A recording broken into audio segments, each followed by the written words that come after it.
Recasting a character is never an easy process for any show, especially when it's a character that's it's kind of part of the main storyline, or at least the character of Adar was definitely a major component in season one of The Rings of Power. And apparently, Game of Thrones veteran Joseph Mawle has been replaced by Sam Hazeldine in the character of Adar. And he posted on Twitter and said, I loved my time exploring Middle Earth and diving into Tolkien's mythology.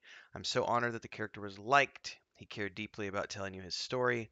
Though as an actor, it remains my wish. My job description is to explore new characters and new worlds. Wishing all the best to the cast and crew for season two. I'll be cheering you from the sidelines. More than likely, this is the case of a bit actor who had a side part in the show booking a gig that required him to sign an exclusivity agreement. And since he didn't have an exclusivity agreement with Amazon, he had to take the paycheck and give precedence to the people who were currently paying him on the next gig. Fairly common in the world of film and television, and some shows can recast fairly simply, other shows not so much. I would like to look at, say Game of Thrones as a show that recast, I think, a couple of different minor characters or side characters, kind of like Adar along the way, and the show never really suffered for it because those weren't main characters. Now, it remains to be seen what's going to be happening with, say, The Wheel of Time, which recast the role of Matt Calvin, which is a major character, like one of the principal casts, right after season one. That's kind of unprecedented. I mean, we can look at the I think it was the Batgirl show that tried to recast its lead actress after the first season, and it just fell apart and immediately was canceled after season two. So there are shows where was it Batgirl or Catwoman? I don't remember which show it was. It was one of those shows I don't watch because I don't care about because it's more endless comic book stuff. Anyway, I don't think there's anything else going on here than just scheduling issues.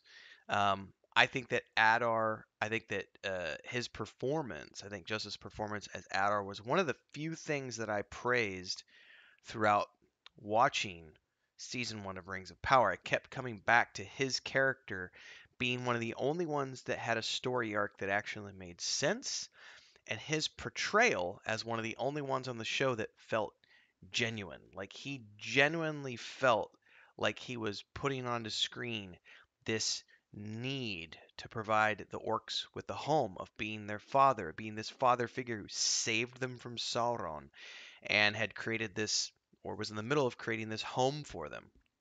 So it was a very, I thought, a masterful performance from an actor who is a veteran of the film and television and theater circuit, and I am sad to see him go. Now, who's replacing him? Well, none other than this guy. I don't want to sign up.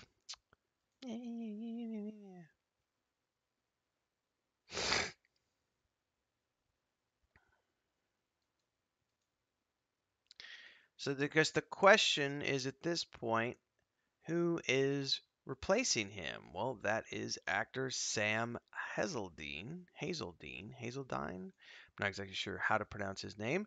If we go over to his IMDb page, I saw his face and I immediately went, where do I recognize him from? Now, I know here in the article they have one of his most recent roles in Peaky Blinders, but it's not Peaky Blinders that I remember him from. So if you go down his IMDb page, he doesn't have, he's sort of a bit actor, right? He's done one episode. So most recently, I saw him in The Sandman. He's also in The Witcher for an episode, The Last Duel, War Below, Dark Corners, et cetera, et cetera, et cetera. I most recently remembered him from Temple. If you haven't watched Temple, this is a pretty good. I thought it was pretty good anyway. You've got Mark Strong playing like this sort of a spy kind of character. It was a really good show. I really liked this, and he was Sam Hazeldine was one of the main characters. He was also in. Trying to see what else I saw him in. Nightfall If you remember Nightfall, which was a pretty fun show that only did a couple episodes, Hitman's Bodyguard. I've seen this guy around quite a few times. Also, The Huntsman Winter's War, The Mechanic Resurrection. Um, I've seen him in a lot of different things over the years. And of course, Peaky Blinders. Um, which I guess wasn't one of his most recent. For some reason, I was thinking one of his more recent ones, but apparently he went. That's all the way back in 2014 when he was in Peaky Blinders. Well, I know his face, but I can't remember what part he played in Peaky Blinders. Anyway, I remember him from a bunch of other things other than Peaky Blinders. So he is a good character actor. This guy has an established reputation. He does a good job. So I have no doubt he's going to do a good job in the role. But it is going to be different for people, and that's something that sometimes people have a hard time wrapping their heads around when we have an actor changing parts. In any case, there's also in this Hollywood Reporter article, um, which is where I pulled it from. I guess there's other places you can find stuff, but it says here they're also added Gabriel Akuwidiki to the cast, Jason Zaitzatur, Ben Daniels, newcomer Amelia Kenworthy, Nia Towley, and Nicholas Woodson to the show.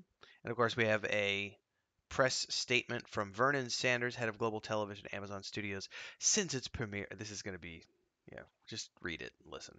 Since its premiere, The Lord of the Rings of Power has been bringing audiences together to experience the magic and wonder of J.R.R. Tolkien's magnificent Middle Earth.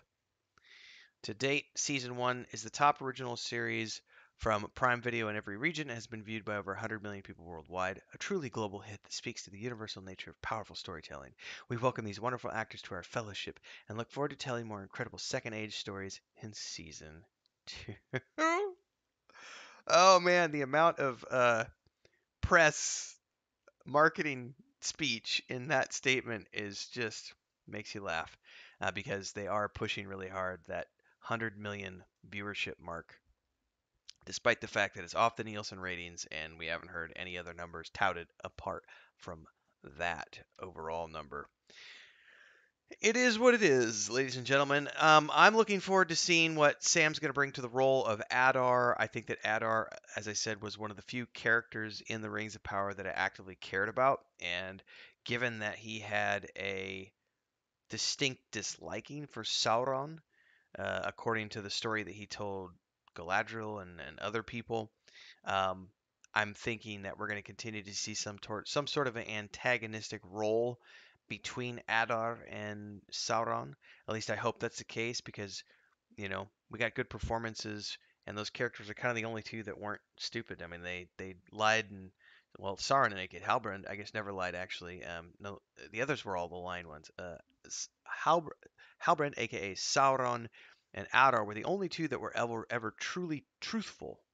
I finally got that out of my mouth. I was able to get those words out finally. They were the only two that were truly truthful throughout the entirety of the show, while everyone else was fibbing and lying and making stuff up all the time. So hopefully we'll get more from these characters because I feel like it's the only thing that's maybe even worth watching in the show. Although some people will argue that there's nothing worth watching. I don't know. Anyway, there's news. I presented it to you. Like, subscribe, hit that bell icon. Support with a super chat or super sticker or membership down below. Don't forget the Patreon page. See y'all next time. Peace.